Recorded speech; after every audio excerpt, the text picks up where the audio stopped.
ફરવા જવાના છો તો તમારા માટે જોરદાર નવા કોટ સેટ લઈને આવી ગઈ છું. ભાવ રહેવાના છે ફક્ત 500 રૂપિયા. પ્યોર કોટન ફેબ્રિક રહેવાનું છે.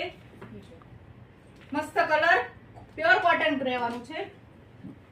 નીચે પ્લાઝો રહેવાનું છે ચીપ વાળો. એ પણ સાઈઝ રહેવાની છે M2XXL. Pure cotton fabric. ભાવ રહેવાના છે ફક્ત 500 રૂપિયા. એનો પ્લાઝો, બધી ડિઝાઇનો મસ્ત મસ્ત છે. Pure cotton. તો જે બહેનોને જે કલર ગમતો હોય ફટાફટ સ્ક્રીનશોટ પાડીને સાઈઝ સાથે WhatsApp કરી દો.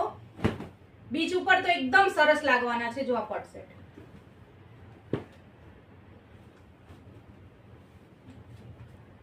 અને નજીકની જે બહેનો હોય ને ફટાફટ શોપની વિઝિટ કરો. આ બીજી ડિઝાઇન છે. આ પણ સરસ આખા એમ્બ્રોઇડરી વાળા રહેવાના છે. જો સ્લીવમાં પણ સરસ મજાનું એમ્બ્રોઇડરીનું વર્ક કરેલું છે અને આખા ટોપમાં એમ્બ્રોઇડરી કરેલી છે. જો આમાં નીચે પેન્ટ આપેલું છે, એ પણ એકદમ કમ્ફર્ટેબલ. આમાં સાઈઝની વાત કરીએ ને તો M2XXL. આમાં પણ એ જ સાઈઝ રહેવાની છે. આના ભાવ પણ ફક્ત 500 રૂપિયા. આ પણ સરસ લાગવાના છે. તમે ફરવા જાઓ ને તો રાહ ના જોતા ફટાફટ પોપી સિલેક્શનની મુલાકાત લો અથવા તો તમારો મનગમતો કલર સાઈઝ સાથે સ્ક્રીનશોટ પાડીને WhatsApp કરી દો. Thank you.